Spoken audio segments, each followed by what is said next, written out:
Bom dia pessoal, Leonel, tudo bem? Nesse vídeo a gente vai mostrar aqui algumas formas, né, de realizarmos uma request, tá? A gente vai utilizar uma API de Star Wars que está disponível aí nesse endereço, ó, starwarsapi.dev API.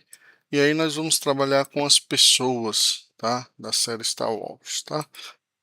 Vamos fazer aqui uma função que vai recuperar, fazer uma request, tá, na API. A gente vai passar só a URL e nós vamos devolver, essa função aqui vai devolver um... Quando a gente quer devolver dois valores em uma função, necessariamente a gente tem que abrir aí o colchete, tá? Colchete não, parêntese. Então, vou abrir o parêntese, vou devolver um byte, um conjunto de bytes, né, um slice de byte, o erro, tá certo? Nós vamos fazer a requisição, a resposta à requisição um erro. Para isso, nós vamos utilizar o get do HTTP, tá certo? A ideia aqui é a gente não vai mostrar como a gente faria uma requisição com maior controle, então vou utilizar isso aqui, tá certo? Ela vai devolver essa função, ela devolve uma resposta HTTP ou um erro, né? E um erro. Então, se o nosso erro for diferente de nulo, a gente vai printar esse erro e vamos sair do programa, tá? Return, ele vai retornar new de bytes e o erro, tá certo? Mostrando que houve erro ao realizarmos essa requisição. Se a gente não tiver erro, pessoal, o que a gente vai fazer? A gente vai fazer um defer para fechar o body, tá? Fechamos o body. O body no response, ó, ele é do tipo reader and closer, ou seja, a gente pode ler e deve fechar. Então aqui a gente já está chamando de defer para fechar esse body depois que ele for lido. E agora nós vamos retornar o que? Nós vamos retornar read all, ó, quando eu faço read all res.body, o que é que ele nos devolve, esse método? Ele devolve byte e erro, um slice de byte e erro. É a mesma assinatura aqui, então por isso que eu estou fazendo para ele retornar o slice de byte e o erro, tá certo? Com isso, o que a gente consegue fazer agora? Eu vou fazer uma chamada simples aqui, REST API, URL, ele vai devolver bytes ou erro, né? Então vou colocar aqui um data para ser esse bytes e o erro. Posso colocar até body. Eu vou colocar body, conjunto de bytes e o erro, tá certo? E eu vou dizer o seguinte: se o erro for diferente de nulo, diferente de nil, na verdade, eu vou printar esse erro e eu vou finalizar o programa. Tá aí. Se não, o que nós vamos fazer, tá? Nós vamos printar o body. Eu vou printar o body assim e a gente vai ver como que vai vir o resultado, depois a gente corrige, tá certo? Vamos lá? Go run mango. Olha lá. O body, ele vem um conjunto, né, um slice de bytes. E o slice de bytes a gente não consegue ler nada, né? Então, como que a gente resolve isso aqui? A gente vai transformar esse slice de byte em string, certo? Com isso, a gente consegue agora visualizar o conteúdo aí da string, ó. Tá vendo? Eu vou colocar um JK aqui, que é uma aplicaçãozinha do Linux, e ele vai fazer a tradução aí do JSON e vai deixar assim mais humanamente visível, né? Então, aqui a gente tem um resultado dessa nossa chamada. São 10 personagens, né, do filme Star Wars, tá? Começando aqui Luke Skywalker. Só que a gente percebe, pessoal, ó, que nós temos 82 personagens. E cada página dessa, se você entrar lá no site, ele informa que cada página dessa traz 10. Então, 82 aqui, a gente vai ter 9 páginas, tá? Se a gente quisesse pegar a página 2, olha só, ele já está dando aqui a dica. A gente vai utilizar um query parameter, né, na URL da API, e aí a gente já consegue ir para a página 2, supondo que então aqui nós estamos na página 1, né? A gente testar isso aqui, eu vou substituir ali. Isso, estamos na página 1, tá? Como que a gente faria, tá, para usar essa URL aqui inicial e informar páginas? Vamos fazer aí essas outras chamadas, tá certo? Aqui eu iria colocar um novo parâmetro na função, dizendo que a gente gostaria de ver uma nova página, tá certo? E na requisição, eu não vou utilizar o URL, porque o URL, ó, seria só isso aqui, tá certo? Como que eu vou fazer? Vou apagar isso aqui. Como que a gente vai fazer? A gente vai criar aqui uma nova variável chamada de full URL. Ela vai ser, a gente vai utilizar do pacote FMT o sprintf, tá? E isso aqui, pessoal, esse F quer dizer, esse S quer dizer que ele vai nos retornar uma string, certo? Ó, tá vendo? Então aqui ele vai formatar o que está aqui dentro e vai devolver uma string, ó. Por isso que ele começa com sprintf, vai devolver aqui para a gente uma string, tá? Então vamos lá, como que a gente pode fazer? Percentual S, certo? E depois pergunta, interrogação, page igual percentual D. Percentual S significa que nós vamos substituir isso aqui, ó, por uma string. Qual é a string? URL. Que a URL é essa daqui que vai vir no parâmetro, que vai ser essa daqui, ó, certo? Então isso aqui vai ser a string, que é isso aqui, que a gente vai receber esse valor, tá certo? E o segundo valor é um D. Por que o percentual D? Para dizer que ele é um tipo inteiro, tá? Então vamos passar aí o page. Ok. Com isso, essa full URL vai ter essa construção. Ó. Página, interrogação, page igual a o que a gente passar no page, tá certo? E a gente vai utilizar essa full URL aqui, ó, tá? Então, com isso, agora eu posso vir aqui, ó, e dizer, ó, quero página 2.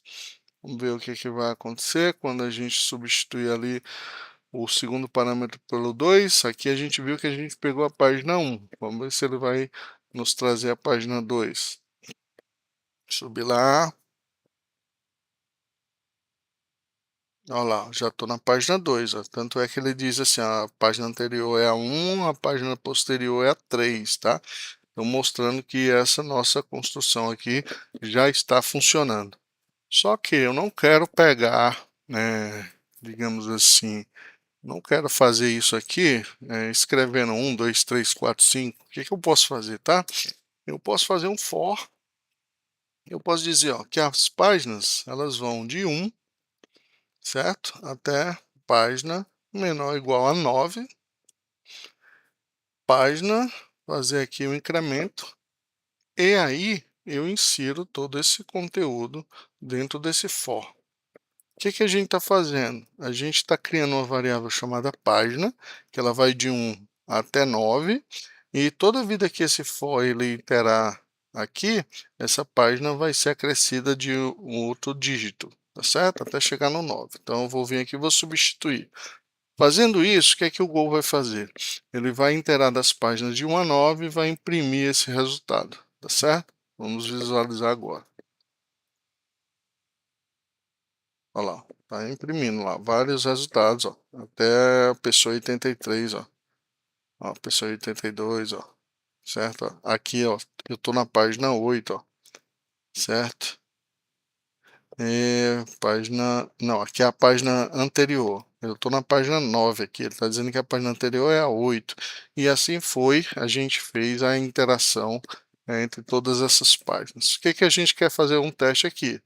A gente vai contar o tempo, certo? Contar o tempo que esse processo durou, tá certo? Então, aqui é a parte inicial, né? A contagem inicial, a gente vai pegar o tempo aqui, nós vamos imprimir o tempo final, desde o início, né? Para ver quanto durou, tá? Então, eu vou colocar aqui e vou dizer assim, ó, duração. Duração. Vamos ver quanto isso vai durar. Ah, aqui, como eu já vou imprimir algo que é diferente de JSON, tá, pessoal? Não vou utilizar mais o JK para ele não dar um erro no final. Vamos lá, fez lá, ó. Demorou 3,18 segundos, tá? Então a duração de todo esse processo aqui, em terá por de 1 a 9 páginas, durou 3,18 segundos. Então, Léo, qual que seria uma outra forma de fazermos isso, tá? Vamos supor que a gente tivesse, sei lá, 200 páginas. Ficaria muito chato a gente fazer uma página, esperar as 2 páginas, esperar. O Go é conhecido pela questão da concorrência, né? Como que a gente poderia fazer? Para a gente criar aqui esse processo aqui fique concorrente, o que, que nós vamos fazer? Nós vamos chamar aqui GoFunk para criar uma função anônima, tá certo? E nós vamos inserir, ó, esse conteúdo aqui dentro dessa GoFunk. Como a função, para ela ser executada, ó, veja que a gente precisa abrir e fechar o parênteses, tá? A mesma coisa aqui, tá? Eu vou ter que abrir e fechar o parênteses bem aqui, ó, para que essa função toda seja executada logo no final, tá? Então, eu decidi fazer isso aqui para que vocês entendam por que que a gente tem que abrir e fechar aqui o parênteses no final. A mesma coisa aqui, ó, time now, tive que abrir e fechar para ele executar esse o now, né, a função now. A mesma coisa a gente está abrindo e fechando para executar essa função assim que ela for criada, tá? Quando a gente faz isso, tá, pessoal, essa função aqui, ela acaba criando um processo concorrente, tá? Se a gente não criar nenhuma primitiva, se a gente não utilizar nenhuma primitiva de sincronização, vamos ver o erro que nós vamos ter. Olha lá, não aconteceu nada e finalizou em 41 microsegundos e agora em 20 microsegundos. Por quê, tá, pessoal? Porque a função main, que é uma GoRoutine, é o GoRoutine principal,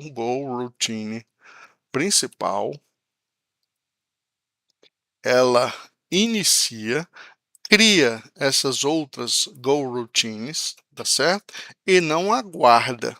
Então ela faz start, criou, finaliza aqui, acabou a função, esses processos aqui eles morrem, eles são criados, tá? Mas eles não têm tempo de serem executados, eles não recebem tempo de CPU e memória para serem executados, não dá tempo, a main ela não aguarda. Para isso o Go criou, né, uma estrutura chamada de no pacote sync, tá certo? Chamada de wait group, tá certo? Então aqui, ó, wait group, eu posso criar essa variável, tá certo? Wait group. E o que que ela nos permite fazer? Permite fazer o seguinte, ó. Eu vou dizer agora que eu tenho uma função, certo? Cada vez que esse for ele interar, ele vai adicionar uma nova função aqui, ó, no wait group, tá certo? Ela vai dizer, ó, tem uma, depois tem um duas, tem um três, tem um quatro, até 9, tá? Ele vai adicionar isso aqui 9 vezes. Eu poderia colocar 9 aqui em cima, daria no mesmo, mas é preferível o loop fazer isso por nós. Toda vida que o loop passar, ele vai adicionar uma, tá certo? Aqui no final, para a gente aguardar, eu tenho que esperar. Então, eu chamo lá o wait, eu digo assim, olha, espera pela execução dessas funções aqui, tá certo? Eu preciso também informar para o Go que essa função já acabou. Como que eu faço isso? Eu vou usar a cláusula defer, que defer faz o seguinte, ó, quando ela finalizar, você executa esse done, tá? Então esse defer não vai ser executado assim que entra na função. Ele vai executar a função, vai finalizar a função e depois que ele chama o defer, tá certo? E aí, quando todas essas funções aqui elas forem executadas, isso aqui vai ficar aguardando todas essas aqui serem executadas. Somente depois é que ele vai continuar. Agora lembrando, tá, pessoal? no primeiro processo que nós fizemos, essas requisições sendo realizadas de forma sequencial, elas demoraram aí 3,18 segundos, né? Vamos ver quanto que vai levar agora. Olha lá, 2,29, tá? Então a gente economizou aí 1 segundo em 9 requisições. Se a gente colocasse aí 200 requisições, a gente iria economizar bem mais tempo, tá? Olha lá, novamente, ó. Olha lá, agora foi 1,9, né? Então economizou aí mais de 1 segundo, né, por processamento, tá? Por quê, tá, pessoal? Porque quando ele chega aqui, ó, o Go ele vai criar várias funções que serão concorrentes e cada uma vai pegar uma página. Então, uma vai pegar a página 1, a outra 2, a 3, a 4, a 5 e aí por diante, tá? E eles vão estar sendo processados de forma paralela, de forma concorrente, na verdade, tá? Não sei se paralela. E pode ser que aqui eu primeiro receba a página 9, depois eu receba a página 2. O Go não garante uma ordem, tá certo? Ele só garante que você vai receber esse conteúdo. A ordem que as páginas virão, eu não posso garantir nada, que primeiro virá a página 1, depois a 2, depois a 3, isso aí não temos essa garantia, tá? Se a gente fosse analisar o conteúdo, a gente verificaria que, vou te dar um exemplo aqui, ó. Porque aqui eu não tratei, então fica difícil de ver. Mas ela não dá garantia de que a página 1 foi executada primeiro, a página 2 segunda, etc. Tá? Isso aí não temos essa garantia. Então, isso aqui é uma forma de fazermos essa request, tá? De forma concorrente. Leonel, aqui, vamos avançar um pouco mais, tá? Aqui eu não tenho, do jeito que a gente está fazendo, a gente só está imprimindo o conteúdo, né, que vem lá do body. Eu não tenho nenhum controle sobre os dados que a API, digamos assim, está me trazendo. Eu não tenho controle de dizer, perguntar assim, quantos personagens vieram. Eu não tenho esse controle, tá? Como que a gente poderia criar um mecanismo para controlar esses personagens, tá? Para isso a gente vai ter que criar tipo, né? Então um tipo personagem, tá? Que seria uma estrutura. Entrando nesse site e verificando o JSON que um personagem nos traz, tá? Eu vou mostrar aqui para você como que a gente receberia o JSON. O JSON seria mais ou menos isso aqui, ó. Tá certo? O JSON de um personagem, tá? Ele tem um nome, ele tem aí uma altura, uma massa, né? A cor do cabelo, etc. E a gente não vai pegar agora todos esses dados, tá certo? Nós vamos pegar isso aqui apenas, ó. Poderíamos pegar tudo? Claro, mas por questão de tempo nós vamos pegar somente esses dados, tá? Vou criar aqui pra gente, ó. Veja que essa altura é um string, ó, tá vendo? Tá entre aspas duplas. Aqui também é um string, aqui também é um string. Então todos esses dados são strings, tá? Então vou colocar aqui nome, é um string.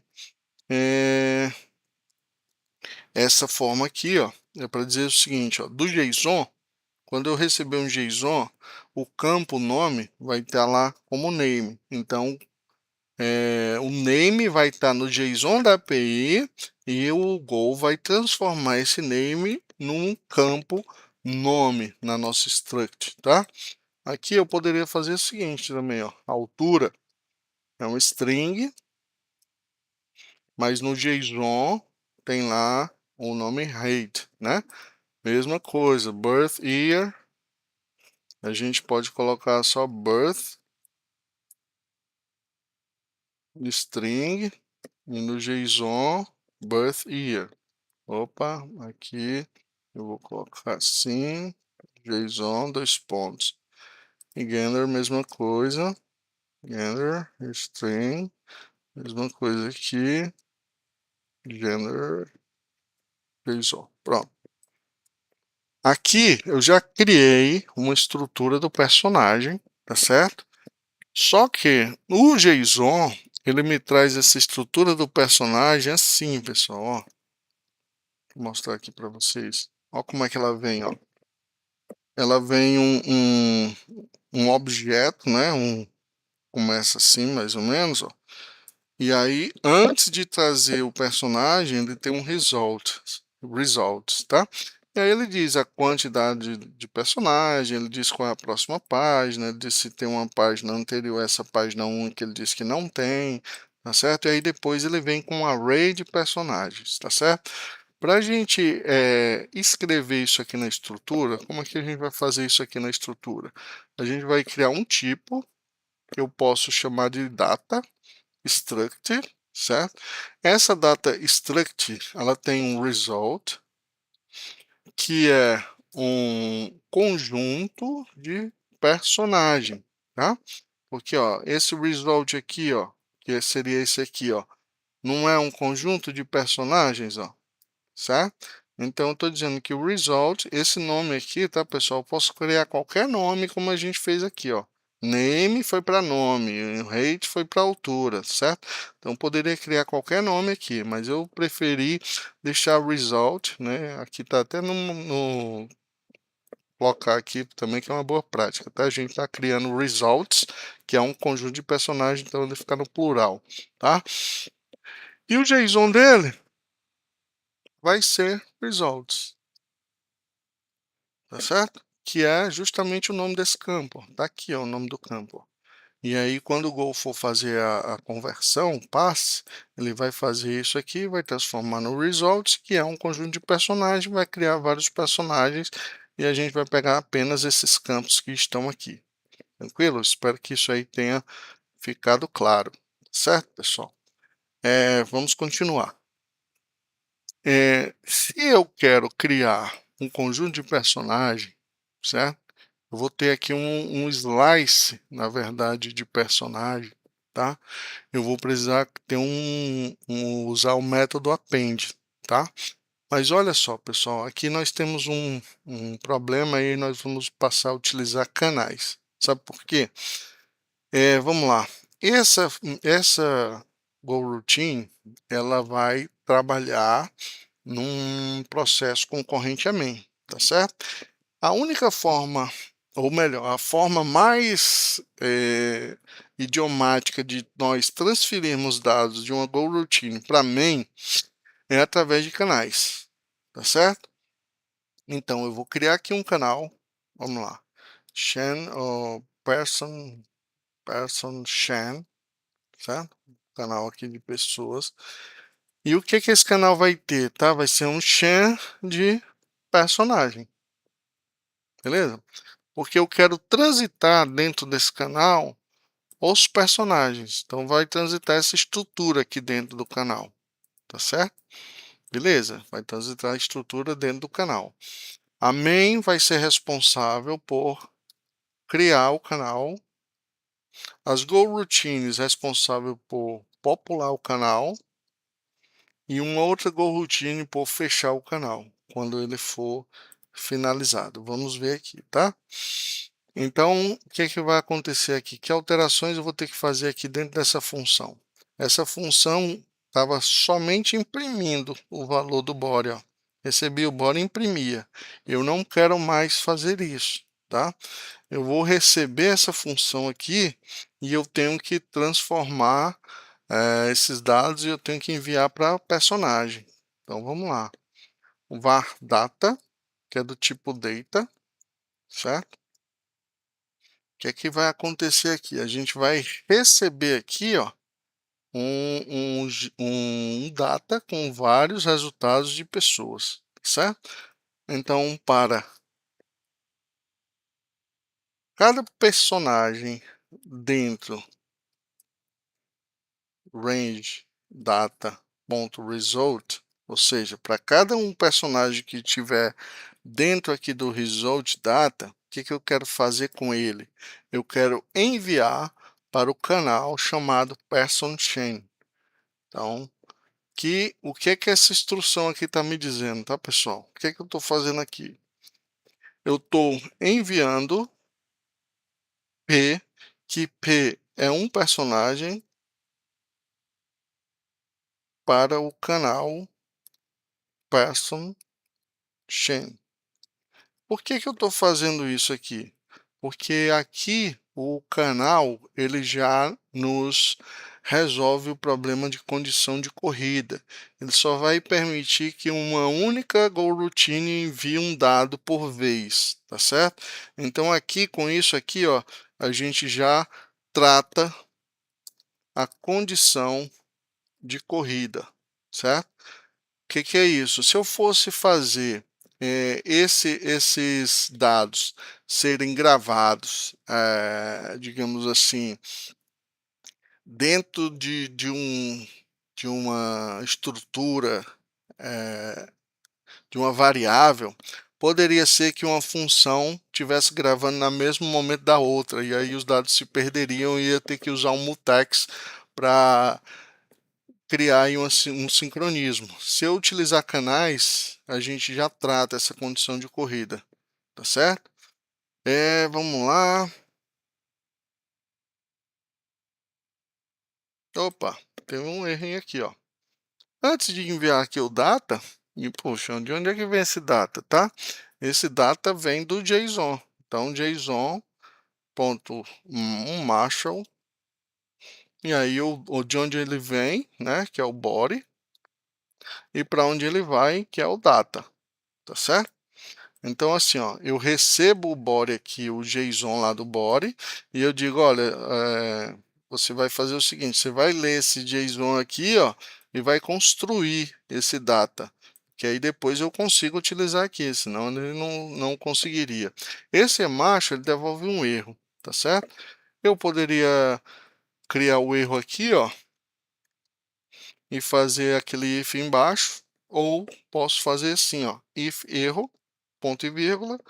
Se o erro for diferente de nulo, de nil, aí fmt print line erro, e eu vou dar um return para ele sair da função que deu erro, não teria por que continuar, tá certo? Então, recapitulando agora qual foi a mudança, tá? A gente continua com o wait group esperando, né, isso aqui ser concluído. A gente está lá com o body, ele vai ler o conteúdo do body, certo? Ele vai transformar esse conteúdo do body num tipo, agora estrutura data aqui, ó, que vai ter essa estrutura, um data com várias personagens dentro, né, com um result que tem vários personagens. Eu estou fazendo uma interação. Aqui, pessoal, seria o index e aqui seria o value, certo?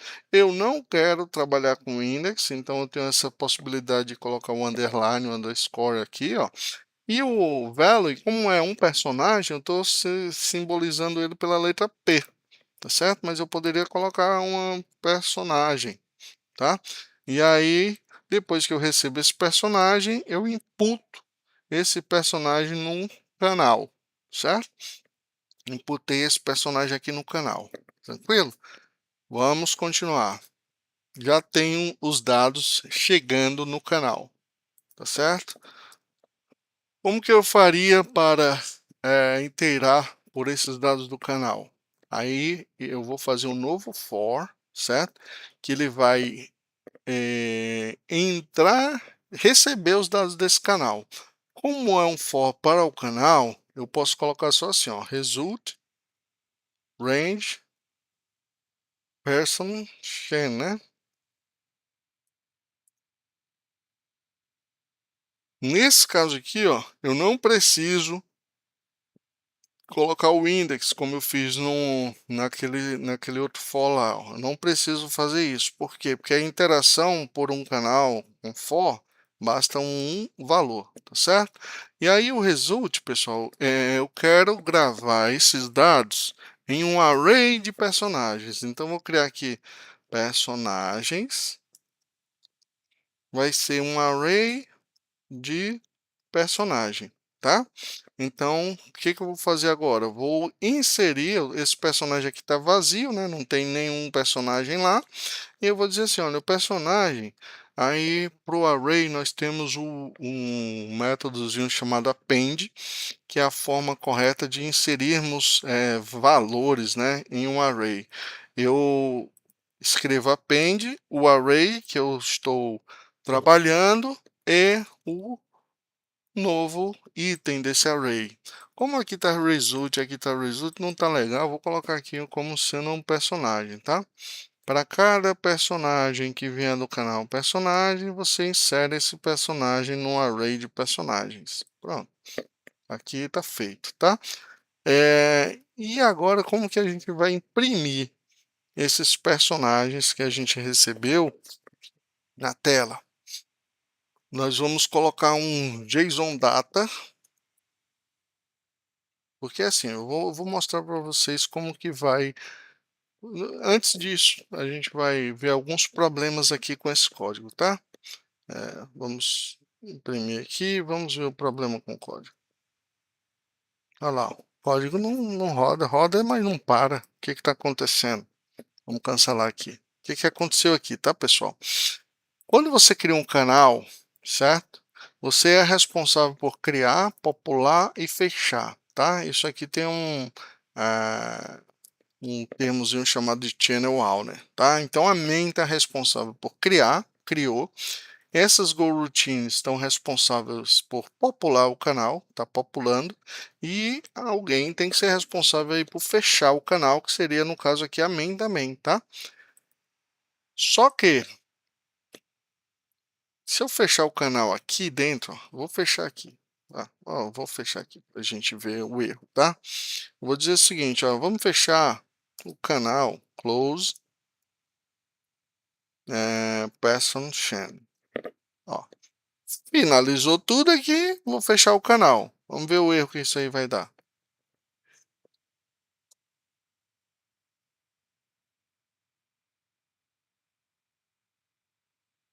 Ué, não tá dando nada, né? O que que acontece aqui, tá, pessoal?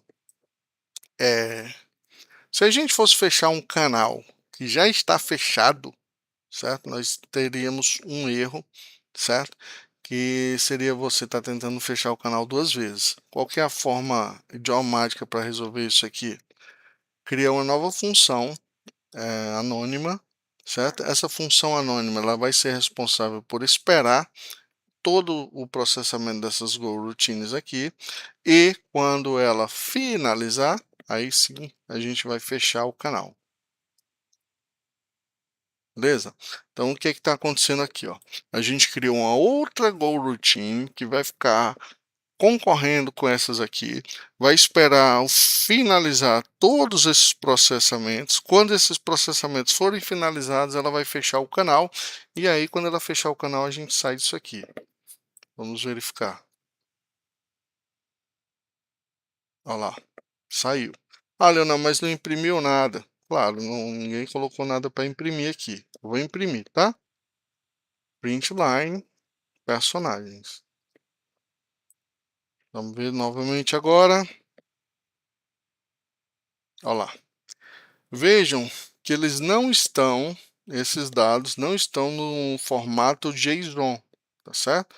Eles estão no formato aí de struct do Go, quando a gente imprime a struct do Go. E muitas vezes eu não quero isso, eu quero transformar isso aqui num JSON. Como que eu faço? JSON, data, erro. Vai ser, vamos utilizar o pacote JSON para fazer o Marshall desses dados. E aí eu digito personagens. Se o erro for diferente de new, a gente vai printar o erro e vai sair do programa. Se não, eu vou imprimir o JSON data.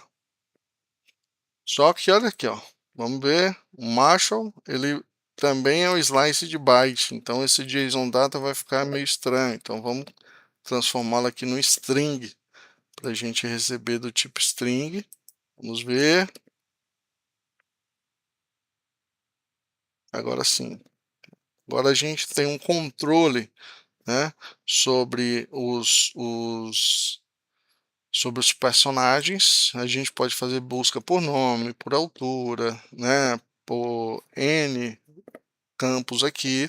A gente pode importar isso aqui para outro local, fazer outra request, tá? A gente tem um controle sobre a estrutura, certo? Utilizamos canais para tratar a condição de corrida, tá certo? Esses canais aqui que ele vai transportar pessoas. Fazemos um for aqui para criar um slice de personagens, tá? E aqui a gente transforma ele no JSON para guardar. A importância aqui, tá, pessoal? O que que a gente está trazendo aqui é justamente a ter o controle dos dados, a gente poder verificar se o Luke Skywalker está lá, entendeu? A gente pode fazer um for sobre esses personagens aqui e verificando algum nome específico, tá certo? Mas a gente só consegue fazer isso depois que a gente cria uma estrutura, né, e verifica. Fica muito mais fácil trabalhar com os dados lá estruturados, tá? E eu espero ter ajudado. Veja que o tempo aqui recorrente também, vamos ver aqui, ó. Tempo decorrente, ó, 2 segundos, ainda é menor do que aqueles 3.2, tá? Mesmo a gente fazendo essas transformações. E aqui também, tá, pessoal? Ó, eu vou ver quantos personagens tem, a gente consegue visualizar, ó. Print line, len, né? E personagens, ó. Ele vai me dizer agora quantos personagens nós temos nessa nossa estrutura. Olha lá, 82 personagens, certo? E aqui 2.2, ó. Então é isso, espero ter ajudado. Um abraço, tudo de bom.